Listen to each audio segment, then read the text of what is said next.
Crash course of organic chemistry for neat and JEE 2021 में आगे बढ़ते हैं और डिस्कस करते हैं स्ट्रक्चरल आइसोमेरिज्म।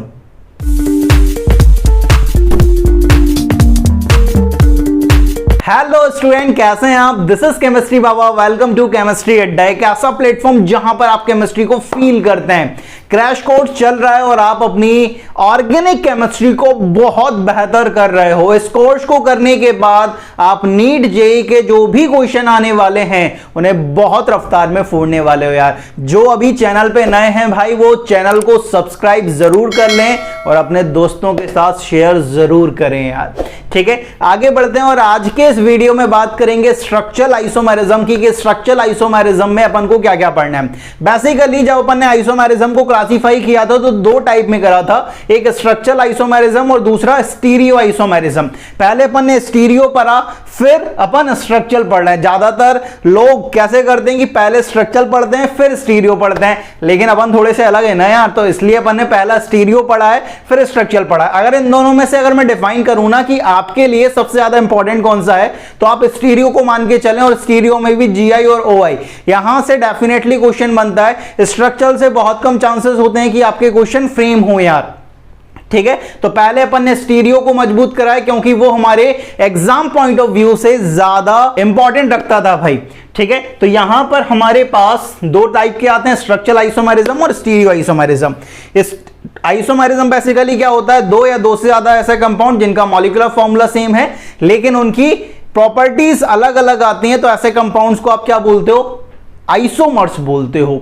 आइसोमेरिज्म दो टाइप का, स्ट्रक्चरल और स्टीरियो। स्टीरियो में बात करी थी दो या दो से ज्यादा ऐसे कंपाउंड जिनका मॉलिक्यूलर फॉर्मूला सेम है, स्ट्रक्चर फॉर्मूला सेम है, लेकिन जो अरेंजमेंट है एटम या ग्रुप्स का स्पेस में वो अलग अलग है, जिनकी वजह से इनकी प्रॉपर्टी अलग अलग आती हैं, तो उन्हें आप क्या बोलते हो, स्टीरियो आइसोमर्स, जो आप पहले डिस्कस कर चुके हो। आज अपन स्ट्रक्चरल आइसोमेरिज्म की बात करेंगे। स्ट्रक्चरल आइसोमेरिज्म का मतलब क्या, दो या दो से ज्यादा ऐसे कंपाउंड जिनका यहां पर देख रहा मॉलिक्यूलर फॉर्मूला सेम होगा, जिनका मॉलिक्यूलर फॉर्मूला क्या होगा, सेम होगा, लेकिन इनका जो स्ट्रक्चर फॉर्मूला आएगा वो क्या आएगा, डिफरेंट आएगा। तो ऐसे आइसोमर्स को आप क्या बोलोगे, स्ट्रक्चरल आइसोमर्स यार। अब यहां पर थोड़ा सोचो यार कि अगर यहां पर इनका मॉलिक्यूलर फॉर्मूला सेम है, ठीक है, लेकिन इनका स्ट्रक्चर अलग अलग आ रहा है, मतलब अगर स्ट्रक्चर अलग अलग है मतलब इनका आईयूपीएसी नेम भी क्या होगा, अलग अलग होगा ना, क्योंकि स्ट्रक्चर चेंज हो जाएगा, आईयूपीएसी नेम चेंज हो जाएगा। भाई आपने आईयूपीएसी अच्छे से पढ़ा है ना भाई, ठीक है। तो यहां पर आप देख रहे हो कि मॉलिक्यूलर फॉर्मूला सेम है लेकिन स्ट्रक्चर फॉर्मूला डिफरेंट आ गया, और अगर स्ट्रक्चर डिफरेंट हो गया तो इनका आईयूपैक नेम, आईयूपीएसी नाम क्या हो जाएगा, अलग अलग हो जाएगा, डिफरेंट होगा। तो यहां पे ध्यान रखेंगे स्ट्रक्चरल आइसोमेरिज्म का मतलब क्या, दो या दो से ज्यादा ऐसे कंपाउंड जिनका मॉलिक्यूलर फॉर्मूला सेम है लेकिन उनका स्ट्रक्चर फॉर्मूला डिफरेंट है, तो उन्हें आप क्या बोलोगे कि ये एक दूसरे के क्या हो जाएंगे भाई, स्ट्रक्चरल आइसोमर्स हो जाएंगे। स्ट्रक्चरल आइसोमेरिज्म में बेसिकली आपको डिफरेंट टाइप के स्ट्रक्चरल आइसोमर्स पढ़ने पड़ते हैं, जिसमें पहला आता है चेन आइसोमेरिज्म, दूसरा पोजीशन आइसोमेरिज्म, तीसरा metamerism, fourth functional group isomerism, fifth chain ring chain isomerism और आपके पास टोटोमेरिज्म। ये आपके पास स्ट्रक्चरल में आते हैं भाई। तो इन्हें अपन एक एक करके पढ़ना स्टार्ट करेंगे और इनकी गुत्थी सुलझाना स्टार्ट करेंगे, ठीक है, एक एक को बिल्कुल खोल के पढ़ेंगे, ठीक है। तो स्टार्ट करते हैं हमारा पहला structure isomerism, that is chain isomerism. तो सबसे पहले हमारे पास आता है यार चेन आइसोमेरिज्म, जिसे आप सीआई से रिप्रेजेंट करोगे यार। अब यहां पर जितने भी मैं स्ट्रक्चरल आइसोमेरिज्म की बात करूंगा यार, उनकी डेफिनेशन बहुत इंपॉर्टेंट है, क्योंकि आपको अगर डेफिनेशन समझ आ गई तो आप स्ट्रक्चरल आइसोमेरिज्म में खेल जाओगे। तो डेफिनेशन पर आपको फोकस करना है। तो चेन आइसोमेरिज्म की डेफिनेशन क्या है, ऐसे कंपाउंड जिनका मॉलिक्यूलर फॉर्मूला सेम हो लेकिन उनकी जो पेरेंट कार्बन चेन हो वो अगर अलग अलग आए, तो ऐसे आइसोमर्स को आप क्या बोलोगे, ऐसे दो कंपाउंड्स या दो से ज्यादा कंपाउंड्स को आप क्या बोलोगे कि यार ये तो एक दूसरे के चेन आइसोमर्स हैं। तो compounds having same molecular formula but different parent chain, ठीक है। नॉर्मल सी बात है, अगर स्ट्रक्चरल आइसोमेरिज्म है तो एक बात तो श्योरिटी है, गारंटी है कि मॉलिक्यूलर फॉर्मूला तो सेम होगा। ये डिफर कहां पे कर रहा है कि यहां पर दो कंपाउंड जो होंगे उनका मॉलिक्यूलर फॉर्मूला तो सेम होगा लेकिन उनकी जो कार्बन पेरेंट चेन होगी वो क्या होगी, अलग अलग होगी। तो उन्हें आप क्या बोलोगे, चेन आइसोमर्स बोलोगे। याद रखने वाली बात है, डिफरेंट पेरेंट चेन अलग अलग होगी। जैसे आप ब्यूटेन को देखो, C4 H10, ठीक है, C4H10 है भाई, HO नहीं है, C4H10 है, ठीक है। अब यहां पर देखोगे तो यहां पर एक उसने कंपाउंड कुछ इस तरह से बनाया हुआ है। अगर इस कंपाउंड को आप गौर से देखोगे तो यहां पर आप देखोगे कि ये 4 कार्बन की चेन है। आप नंबरिंग भी कर सकते हो, पहला, दूसरा, तीसरा, फोर्थ। इसका नाम क्या आएगा? इसका नाम आएगा भाई एन ब्यूटेन, आप बोल सकते हो इसे, ठीक है, लीनियर है। अब यहां पर देखोगे तो यहां पर जो कार्बन चेन आने वाली है वो 3 कार्बन की आने वाली, ठीक है। तो बेसिकली यहां पर क्या हुआ, 3 कार्बन की हुई, तो यहां पर जो पेरेंट चेन हुई वो क्या हो गई, अलग अलग हो गई। अब यहां पर इसका मॉलिक्यूलर फार्मूला देखोगे तो यहां पर मॉलिक्यूलर फार्मूला सेम आएगा, C4H10 ही होगा। यहां पर देखो कार्बन 4 है, हाइड्रोजन 10 है, यहां पर देखो कार्बन 4 है, हाइड्रोजन 10 है, मतलब मॉलिक्यूलर फार्मूला तो यहां पर क्या है, सेम है भाई, दोनों का मॉलिक्यूलर फार्मूला सेम आ रहा है, लेकिन इनकी जो पेरेंट चेन है वो क्या हो रही है, अलग अलग हो रही है। अगर इनकी पेरेंट चेन अलग अलग हो रही है मतलब ये दोनों एक दूसरे के क्या होंगे, ये चेन आइसोमर्स होंगे भाई एक दूसरे के, ठीक है। इस रिलेशन को आप क्या बोलोगे, मैंने हमेशा बोला है आइसोमेरिज्म का मतलब होता है रिलेशन। तो इन दोनों के बीच में क्या रिलेशन है भाई, कि ये दोनों एक दूसरे के चेन आइसोमर्स हैं, ये ध्यान रखें, क्योंकि इनका मॉलिक्यूलर फार्मूला सेम है लेकिन इनकी जो पेरेंट चेन आ रही है वो क्या आ रही है, अलग अलग आ रही है। तो ये एक दूसरे के चेन आइसोमर्स होने वाले हैं। दूसरा अगर मैं बात करूं तो दूसरा हमारे पास आता है पोजीशन आइसोमेरिज्म, जिसे आप पीआई से रिप्रेजेंट करते हो, पीआई से रिप्रेजेंट करते हो पोजीशन आइसोमेरिज्म को।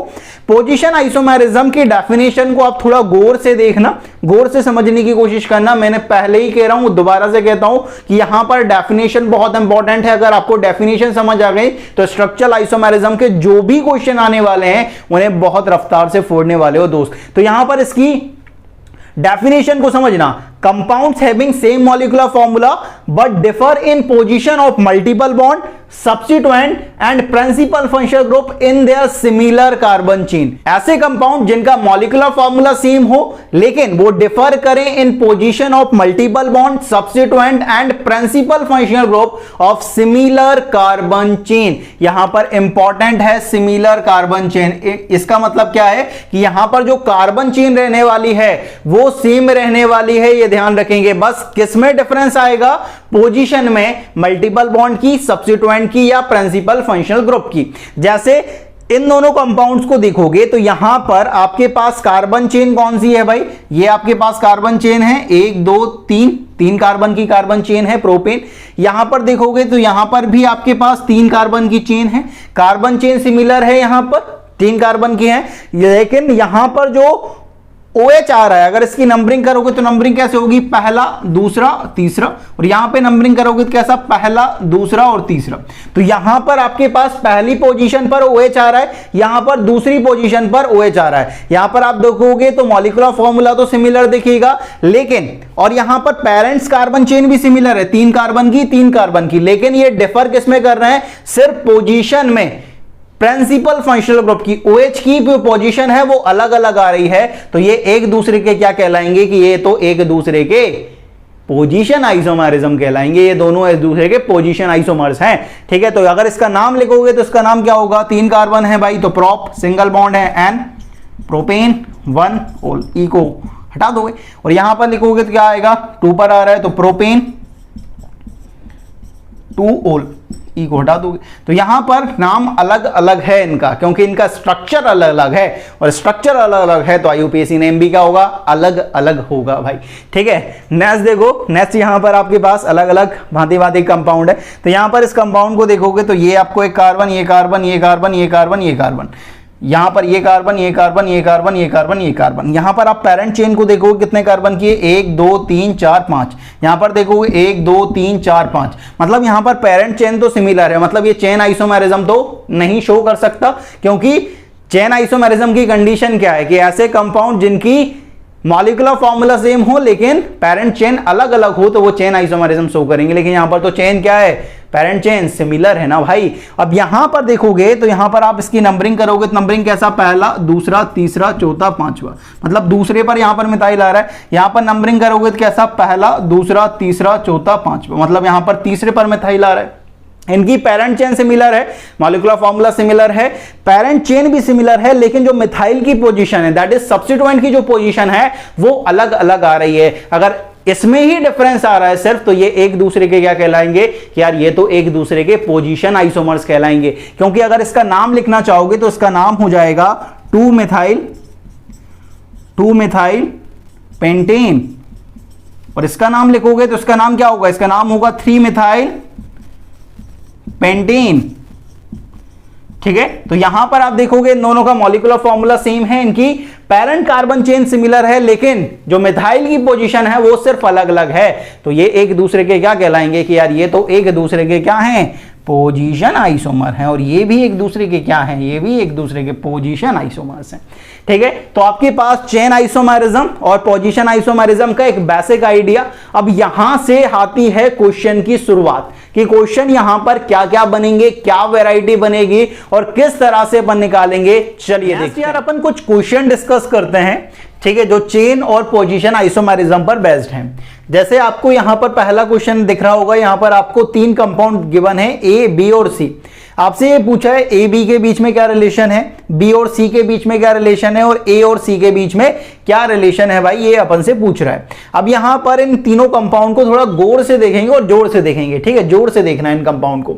अब इन तीन कंपाउंड को आप जोर से देखोगे तो आपको पता चलेगा भाई कि इनका जो मॉलिक्यूलर फॉर्मूला है वो तो सिमिलर है, लेकिन इनका जो स्ट्रक्चर आ रहा है वो अलग अलग आ रहा है। मतलब ये स्ट्रक्चरल आइसोमेरिज्म शो कर सकते हैं। अब स्ट्रक्चरल आइसोमेरिज्म में कौन कौन सा, अब यहां पर आप देखोगे तो आपके पास एक कंपाउंड में जो कार्बन चेन बनेगी, ठीक है, जो पेरेंट कार्बन चेन बनेगी वो कौन सी बनेगी कि यार पेरेंट कार्बन चेन यहां पर तो ऐसी बनेगी, ये पेरेंट कार्बन चेन है। ठीक है, बी में देखोगे तो पेरेंट कार्बन चेन कौन सी है, ये है भाई। ठीक है, अकेली ये मत ले लेना सिंगल वाली, ये आपकी प्रिंसिपल कार्बन चेन बन जाएगी। ठीक है, अब यहां पर आप थोड़ा सा देखो, ए और बी का रिलेशन पूछ रहा है, तो यहां पर पेरेंट कार्बन चेन 4 कार्बन की, बी में भी पेरेंट कार्बन चेन 4 कार्बन की।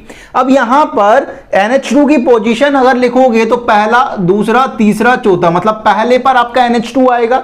यहां से नंबरिंग करोगे तो पहला, दूसरा, तीसरा, चौथा, मतलब दूसरे पर NH2 आ रहा है। मतलब यहां पर पेरेंट कार्बन चेन सेम है, लेकिन जो पोजीशन है NH2 की वो अलग अलग है। अगर प्रिंसिपल फंक्शनल ग्रुप की पोजीशन अलग अलग आ रही है, पेरेंट चेन सिमिलर है, तो ये क्या कहलाते हैं, पोजीशन आइसोमर्स। तो एक दूसरे के ये क्या हो जाएंगे, पोजीशन आइसोमर्स हो जाएंगे।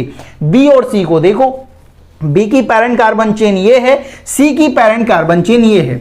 अब यहां पर आप देखोगे तो इन दोनों में पेरेंट कार्बन चेन का डिफरेंस आपको दिख जाएगा। अगर पेरेंट कार्बन चेन का डिफरेंस है तो एक बात तो साफ है कि ये पोजीशन आइसोमर्स तो नहीं हो सकते हैं। तो अब यहां पर आप देखोगे तो इनकी जो चेन है वो क्या आ रही है, अलग अलग आ रही है। मॉलिक्यूलर फॉर्मूला तो सेम है, लेकिन जो पेरेंट कार्बन चेन है वो अलग अलग आ रही है। तो ये एक दूसरे के क्या कहलाएंगे, चेन आइसोमर्स। बी, ए और सी को देखेंगे, ए और सी को, ए और सी में अगर आप बात करेंगे तो यहां पर पेरेंट कार्बन चेन 4 कार्बन की है और यहां पर पेरेंट कार्बन चेन 3 कार्बन की है। मॉलिक्यूलर फॉर्मूला दोनों का सेम है, लेकिन डिफर कर रही हैं पेरेंट कार्बन चेन में। तो ये एक दूसरे के क्या कहलाएंगे, चेन आइसोमर्स।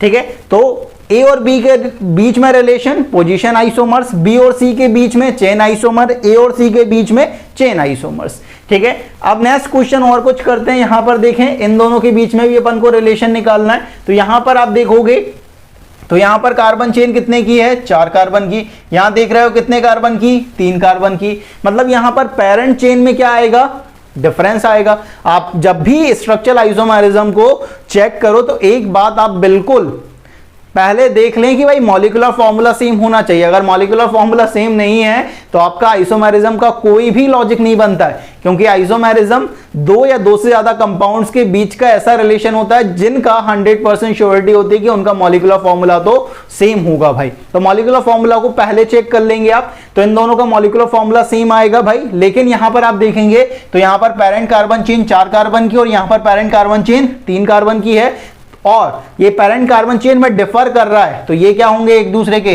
Chain isomers. ठीक है, अब यहां पर देखें नेक्स्ट कंपाउंड को, यहां पर आप कार्बन चेन देखेंगे तो 1 2 3 4 5, यहां पर पेरेंट कार्बन चेन देखेंगे 1 2 3 4 5, मतलब यार पेरेंट कार्बन चेन तो 5 कार्बन की सेम आ रही है। अब यहां पर डिफर कहां कर रहा है, ये CH3 और ये CH3। इसकी नंबरिंग करोगे तो पहला, दूसरा, तीसरा, चौथा, पांचवा, मतलब 2 पर मिथाइल आ रहा है। यहां पर नंबरिंग करोगे पहला, दूसरा, तीसरा, चौथा, पांचवा, यहां मतलब यहां पर 3 पर आ रहा है। यहां पर दूसरे पर मिथाइल है, यहां पर तीसरे पर मिथाइल है। मतलब सब्स्टिट्यूएंट की जो पोजीशन है उसमें डिफरेंस आ रहा है भाई। पेरेंट कार्बन चेन सिमिलर है लेकिन जो पोजीशन है सब्स्टिट्यूएंट की वो अलग अलग आ रही है, तो ये एक दूसरे के लिए क्या कहलाएंगे कि ये तो एक दूसरे के पोजीशन आइसोमर्स हैं भाई। ठीक है, नेक्स्ट क्वेश्चन को देखो। नेक्स्ट कंपाउंड अगर इनमें आपको बताना पड़े कि चेन है या पोजीशन है तो आप यहां पर देखोगे पेरेंट कार्बन चेन 1 2 3 4 5, यहां पर देखोगे 1 2 3 4 5 पेरेंट कार्बन चेन सिमिलर आ गई, चेन आइसोमर्स तो नहीं हो सकते।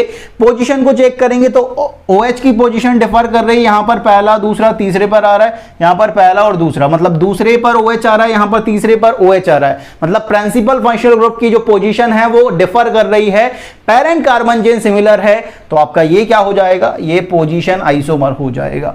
नेक्स्ट इन दोनों को देखेंगे, यहां पर पेरेंट कार्बन चेन 1 2 3 4, यहां पर पेरेंट कार्बन चेन 1 2 3, मतलब पेरेंट कार्बन चेन क्या आ रही है, अलग अलग आ रही है, यहां पर 4 कार्बन की है, यहां 3 कार्बन की है, चेन में डिफर आ गया, मतलब ये चेन आइसोमर होने वाले हैं। तो पोजीशन आइसोमरिज्म में एक चीज याद रखेंगे कि पेरेंट कार्बन चेन सिमिलर होगी भाई, अगर पेरेंट कार्बन चेन सिमिलर नहीं है तो पोजीशन आइसोमर नहीं बन सकता है।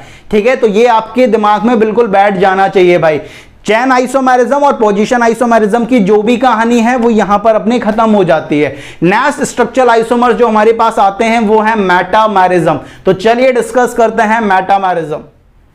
थर्ड हमारे पास आता है यार मेटामेरिज्म। कि मेटामेरिज्म क्या होता है, ऐसे कंपाउंड्स जिनका मॉलिक्यूलर फॉर्मूला सेम है लेकिन जो एटम्स हैं या ग्रुप्स हैं either side of polyvalent functional group अगर वो अलग अलग हैं तो उन्हें आप क्या बोलोगे कि ये मेटामेरिज्म शो करते हैं।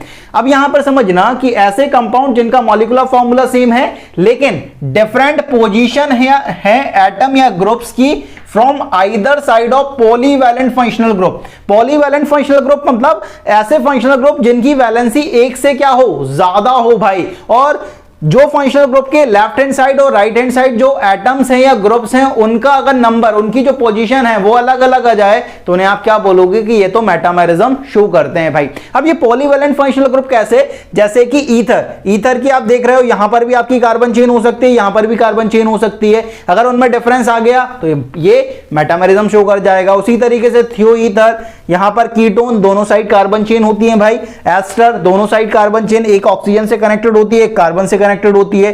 2 डिग्री अमाइन, यहां पर कार्बन चेन अलग अलग आएंगी। 3 डिग्री अमाइन, यहां पर 3 वैलेंसीज हो सकती हैं भाई अलग अलग। ठीक है, तो ये पॉलीवैलेंट फंक्शनल ग्रुप होते हैं। पॉलीवैलेंट फंक्शनल ग्रुप का मतलब यहां पर वैलेंसी क्या हो, अलग अलग हो भाई।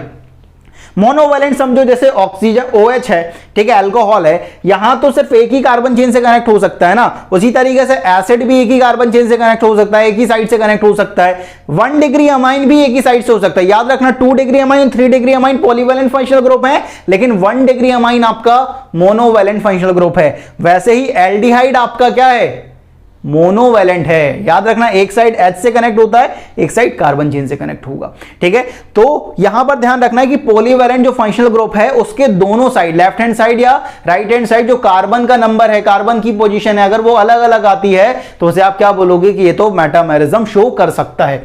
जैसे कि एक एग्जांपल देखो आप, अब यहां पर आपको 2 अलग अलग कंपाउंड गिवन है, यहां पर आप गौर से देखोगे तो आपको पता चलेगा यहां पर NH, यहां पर भी NH, मतलब ये दोनों साइड कार्बन चेन से कनेक्टेड है, मतलब ये क्या गिवन है आपको 2 डिग्री अमाइन, और ये भी आपके पास क्या है 2 डिग्री अमाइन, मतलब ये 2 डिग्री अमाइन है। तो एक बात तो साफ है कि ये पॉलीवैलेंट फंक्शनल ग्रुप है, और पॉलीवैलेंट फंक्शनल ग्रुप है मतलब ये मेटामेरिज्म शो कर सकता है। अब दोनों साइड देखो, ये पॉलीवैलेंट फंक्शनल ग्रुप के इस साइड देखोगे कितने कार्बन एटम, 2 कार्बन एटम, इस साइड देखोगे 2 कार्बन एटम, इस कंपाउंड में देखोगे तो इस साइड 3 कार्बन एटम, इस साइड 1 कार्बन एटम। तो यहां पर जो पॉलीवैलेंट फंक्शनल ग्रुप है उसके लेफ्ट हैंड साइड और राइट हैंड साइड जो कार्बन का नंबर है वो अगर अलग अलग आता है तो ये दोनों एक दूसरे के लिए क्या हो जाएंगे, ये तो मेटामर्स हो जाएंगे। ये ध्यान रखें, ये तो मेटामर्स हो जाएंगे। ठीक है, ये ध्यान रखेंगे। अब यहां पर एक और क्वेश्चन देखें, थोड़ा सा अच्छा है, आपका दिमाग खोलेगा। यहां पर आपको 3 कंपाउंड गिवन है A, B और C। आपसे पूछा है A और B के बीच में क्या रिलेशन है, B और C के बीच में क्या रिलेशन है, और A और C के बीच में क्या रिलेशन है, ये आपको बताना है। यहां पर आप देखेंगे तो यहां पर आपको पॉलीवैलेंट फंक्शनल ग्रुप देखने को मिलेगा, ये ईथर है, ये भी ईथर है और ये भी ईथर है भाई। अब यहां पर आप देखोगे A और B के बीच में, A और B के बीच में देखोगे तो A की जो PCC होगी, प्रिंसिपल कार्बन चेन, वो कौन सी होगी, ये होगी। ठीक है, यहां पर PCC क्या है, यहां पर पीसीसी क्या आएगी, अलग आएगी पहली बात तो, ठीक है। अब यहां पर आप देखोगे तो आपको पता चलेगा कि यहां पर आपको पता चलेगा कि यहां पर देखना, इसे आप सीआई नहीं मान सकते हो। सब कुछ बच्चों के दिमाग में ये लगेगा कि सर ये चेन आइसोमर्स हो जाएंगे। अरे चेन आइसोमर्स में पेरेंट्स से निकाल के ब्रांचिंग करी जाती है, ठीक है, अलग नहीं करी जाती, इसे मैं अलग कर दी, ठीक है, ये सीआई नहीं हो सकता। अब ये पॉलीवैलेंट फंक्शनल ग्रुप है तो मेटामेरिज्म हो सकता है। तो अब यहां पर देखोगे इसके एक साइड 3 कार्बन है, इसके साइड 1 कार्बन है, ऑक्सीजन के साइड 2 कार्बन है, इधर 2 कार्बन है। मतलब जो पॉलीवैलेंट फंक्शनल ग्रुप है उसकी अगल और बगल, लेफ्ट हैंड साइड और राइट हैंड साइड जो एटम्स हैं उनका नंबर अलग अलग है। मतलब ये क्या होंगे भाई, एक दूसरे के मेटामर्स होंगे, ये ध्यान रखेंगे। वहीं आप बी और सी को देखेंगे, पॉलीवैलेंट फंक्शनल ग्रुप है, पॉलीवैलेंट फंक्शनल ग्रुप है, एक साइड 2 कार्बन है, एक साइड इसके 2 कार्बन है। यहां पर देखोगे एक साइड 3 कार्बन, यहां पर एक साइड 1 कार्बन, मतलब ये दोनों भी एक दूसरे के क्या होंगे, मेटामर्स होंगे। वहीं आप ए और सी को देखेंगे तो ए और सी को आप देखेंगे तो यहां पर पीसीसी आपके पास 3 कार्बन की थी, यहां पर भी आपके पास पीसीसी कितने कार्बन की है, 3 कार्बन की है। मतलब पेरेंट कार्बन चेन तो सिमिलर है, कुछ चमक रहा है, पेरेंट्स कार्बन चेन सिमिलर आ रही है। अब यहां पर आप इसकी नंबरिंग करोगे तो पहला, दूसरा, तीसरा, यहां पे नंबरिंग करोगे पहला, दूसरा, तीसरा। अब यहां पर पहले पर मिथॉक्सी है, यहां पर दूसरे पर मिथॉक्सी है, पेरेंट कार्बन चेन है लेकिन जो सब्स्टिट्यूएंट है उसकी पोजीशन अलग अलग आ गई। मतलब एक बात साफ है, ए और सी पहली बात तो पोजीशन आइसोमर्स तो हैं। साथ में ये पॉलीवैलेंट फंक्शनल ग्रुप है, इसके एक साइड 3 कार्बन है, इसके साइड 1 कार्बन है। यहां पर देखोगे यहां पर 3 कार्बन है लेकिन यहां पर ये वैसा है भाई, दूसरे पर आ रहा है, ठीक है, लेकिन यहां पर ये कार्बन चेन एक जैसी नहीं है, ये ध्यान रखें, ये कार्बन चेन क्या है, अलग अलग हैं, ठीक है। तो आपके ये दोनों एक दूसरे के क्या हो जाएंगे, मेटामर्स तो हैं ही सही, साथ में पोजीशन आइसोमर्स भी हैं, ये मेटामर्स तो हैं ही सही भाई, ठीक है। समझना कि पॉलीवैलेंट फंक्शनल ग्रुप है, दोनों साइड अलग अलग कार्बन चेन है, तो ये एक दूसरे के मेटामर्स तो हैं ही सही, साथ में पोजीशन आइसोमर्स हैं। लेकिन अब सवाल ये आता है कि सर हमें तो सिर्फ एक जवाब देना पड़े कि मेटामर्स हैं या पोजीशन है, एक ही हमें चूज करना पड़े, दोनों ऑप्शन में है और सिंगल करेक्ट आंसर वाला क्वेश्चन है, तो आप क्या करेंगे। तो वहां पर आपको थोड़ा सा दिमाग लगाना है, आपको हमेशा ध्यान रखना है ये RT FMCP ये होता है प्रायोरिटी ऑर्डर, ठीक है, कि आपके पास अगर कंपाउंड ये रिंग चेन आइसोमेरिज्म भी शो कर रहा है, टोटोमेरिज्म भी शो कर रहा है, फंक्शनल ग्रुप आइसोमेरिज्म भी शो कर रहा है, मेटामेरिज्म भी शो कर रहा है, चेन आइसोमेरिज्म भी शो कर रहा है और पोजीशन आइसोमेरिज्म भी शो कर रहा है। तो प्रायोरिटी के बेसिस पर आपको डिसाइड करना पड़े तो सबसे पहले रिंग चेन को प्रायोरिटी दे दो, फिर टोटोमेरिज्म को, फिर फंक्शनल ग्रुप को, फिर मेटामेरिज्म को, फिर चेन को, फिर पोजीशन को, ठीक है। तो और इन दोनों में से चूज करना पड़े तो हाई प्रायोरिटी पर कौन आएगा भाई, मेटामेरिज्म और पोजीशन में, तो मेटामेरिज्म, तो आपका आंसर क्या जाएगा कि भाई मेटामेरिज्म आपकी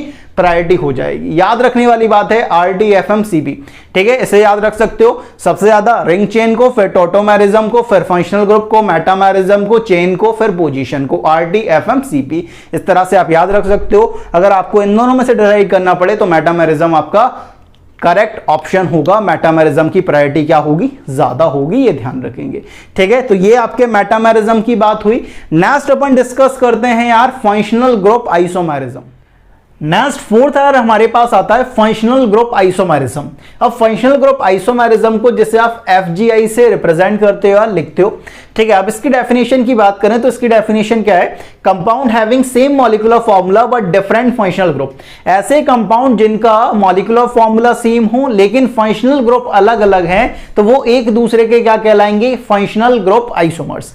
जैसे इन दोनों कंपाउंड को आप देखो तो यहां पर आपको पता चलेगा कि भाई यहां पर आप एक कार्बन लिख सकते हो, यहां पर कार्बन है, यहां पर कार्बन है, यहां पर कार्बन है, इसमें 4 कार्बन है भाई, और ये आपका कौन सा ग्रुप दिख रहा है, कीटोन है भाई, ठीक है। अब यहां पर देखोगे तो एक कार्बन ये, एक कार्बन ये, एक कार्बन ये, एक कार्बन ये, 4 कार्बन है, और यहां पर जो फंक्शनल ग्रुप है वो है अल्कोहल, मतलब ये अल्कोहल है भाई, ठीक है। तो इन दोनों में आपको क्या सिमिलरिटी दिखेगी, मॉलिक्यूलर फॉर्मूला तो सिमिलर है लेकिन इनका जो फंक्शनल ग्रुप है वो क्या है, अलग अलग है। इसमें कीटोन आ रहा है और इसमें क्या आ रहा है, अल्कोहल आ रहा है, तो ये एक दूसरे के क्या कहलाएंगे, फंक्शनल ग्रुप आइसोमर्स।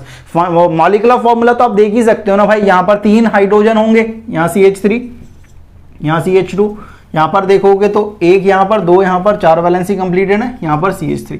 तो यहाँ पर आपके पास हाइड्रोजन कितने आएंगे, 4 कार्बन है, हाइड्रोजन 3, 3 6 2 8 और यहाँ पर एक ऑक्सीजन।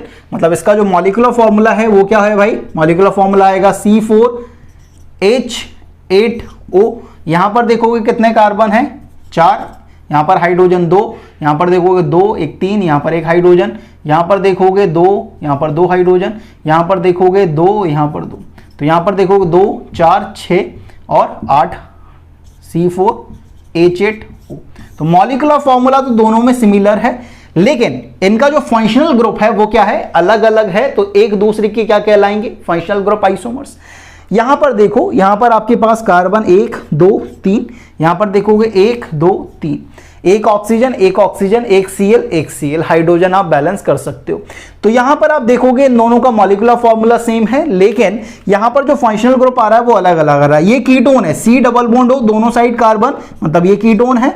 यहां पर आप देखोगे C डबल बॉन्ड हो, एक साइड कार्बन एक साइड Cl, तो ये जो फंक्शनल ग्रुप है उसे आप क्या बोलोगे, एसिड हैलाइड। ये आपका एसिड हैलाइड है भाई, ठीक है। तो यहां पर आपका कीटोन है, यहां पर एसिड हैलाइड है, दोनों का मॉलिक्यूलर फॉर्मूला सेम है, लेकिन फंक्शनल ग्रुप अलग अलग आ रहा है। तो ये एक दूसरे के क्या कहलाएंगे, फंक्शनल ग्रुप आइसोमर्स। अब यहां पर नेक्स्ट क्वेश्चन की तरफ आगे बढ़ते हैं। नेक्स्ट क्वेश्चन अच्छा है, थोड़ा सा दिमाग खोलेगा आपका।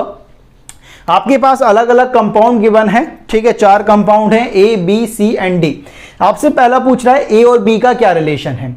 A और B में आप थोड़ा गौर से देखोगे तो आपको पता चलेगा कि ये आपका 2 डिग्री अमाइन है, ठीक है, ये आपका क्या है, 2 डिग्री अमाइन है, मतलब पॉलीवैलेंट फंक्शनल ग्रुप है।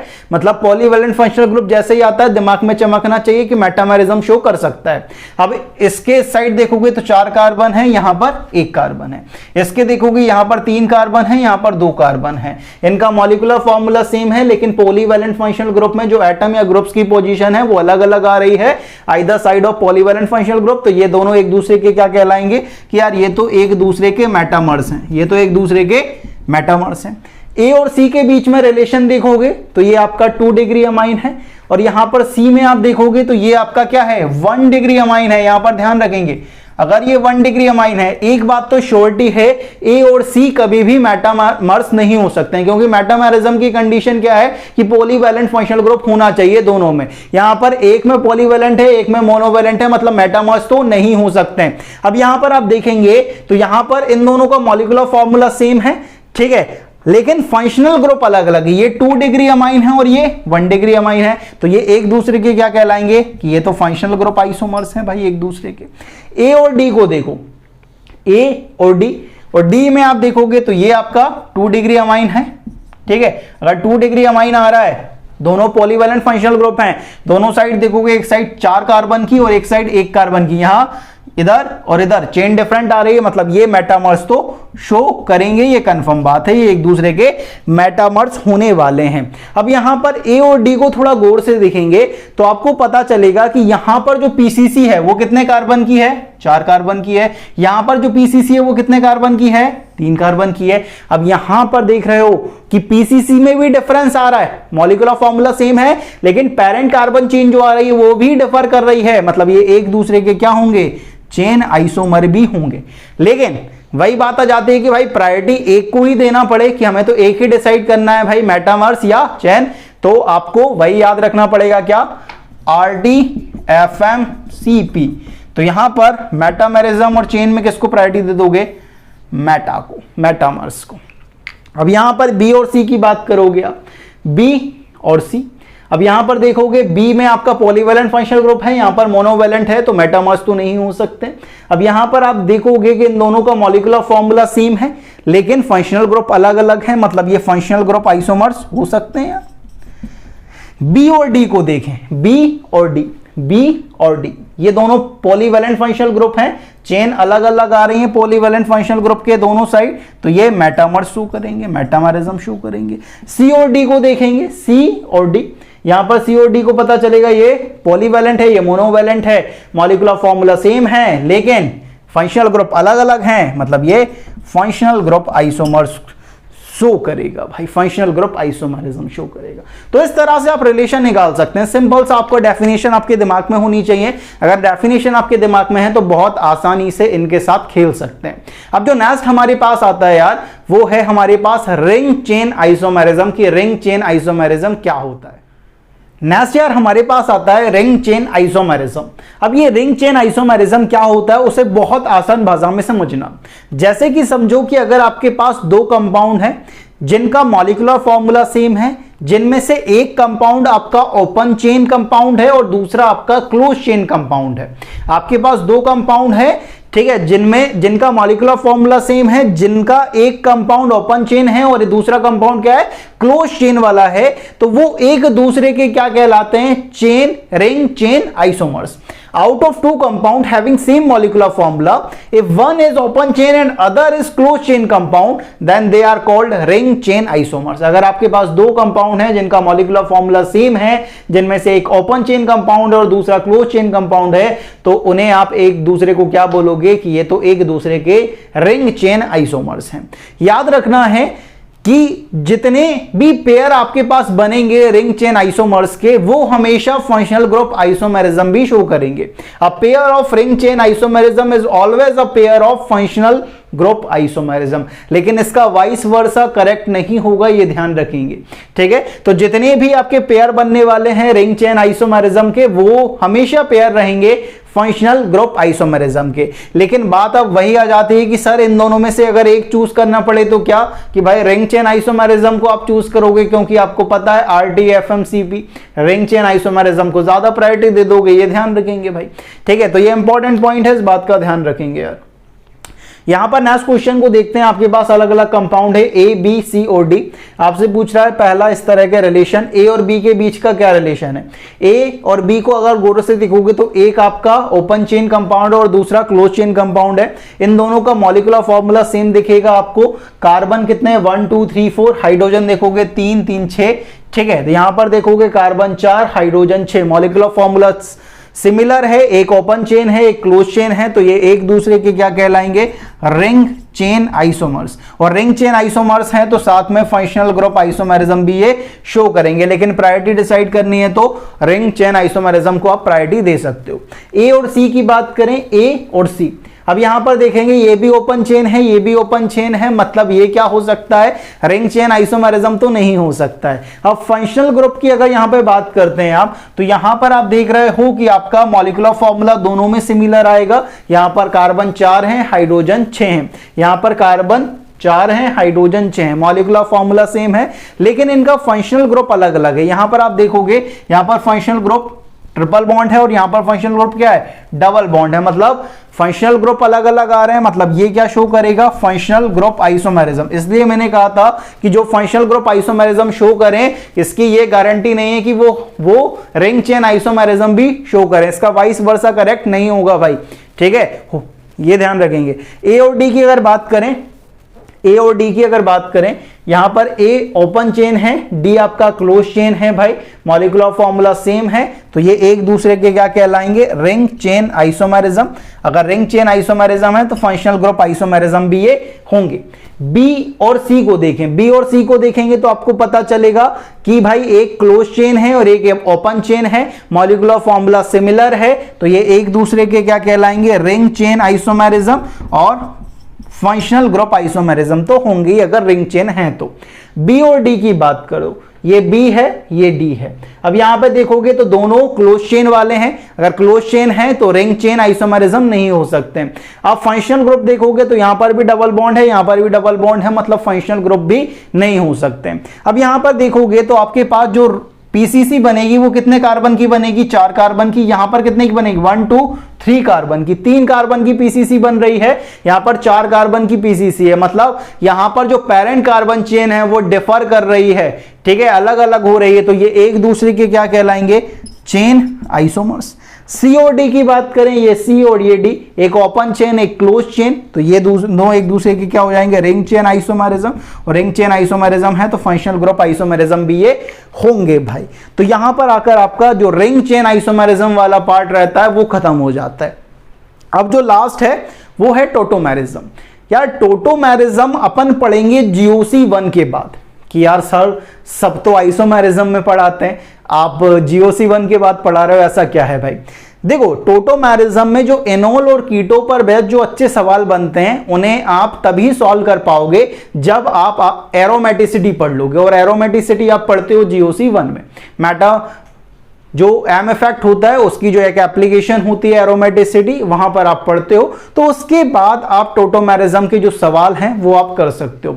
यहां पर मैं थोड़ा सा टोटोमेरिज्म पढ़ा दूं, अच्छे सवाल नहीं करवाऊं तो कोई मतलब नहीं रहेगा टोटोमेरिज्म का। अगर अच्छे सवाल बनेंगे तो फेल हो जाओगे, ठीक है, क्योंकि अच्छे सवाल आपके एरोमेटिसिटी को मिला के बनाए जाते हैं, ठीक है। तो टोटोमेरिज्म अपन तब पढ़ेंगे जब अपन GOC1 को कंप्लीट कर लेंगे यार, ठीक है। तो यहां पर आकर हमारा जो स्ट्रक्चरल आइसोमेरिज्म है वो समाप्त हो गया, और इसी के साथ हमारा जो आइसोमेरिज्म वाला टॉपिक है वो भी एंड हो चुका है। तो नेक्स्ट क्लास से अपन नया topic GOC1 general organic chemistry part 1, या कुछ लोग जिसे रिएक्शन मैकेनिज्म 1 के नाम से जानते हैं, उसे अपन स्टार्ट करेंगे। तो इस वीडियो में इतना ही। जाने से पहले भाई लाइक शेयर और सब्सक्राइब करना ना भूलें भाई, जो चैनल पे नए हैं सब्सक्राइब जरूर कर लें। मिलते हैं नेक्स्ट वीडियो में, तब तक के लिए पढ़ते रहें। जय हिंद, जय भारत।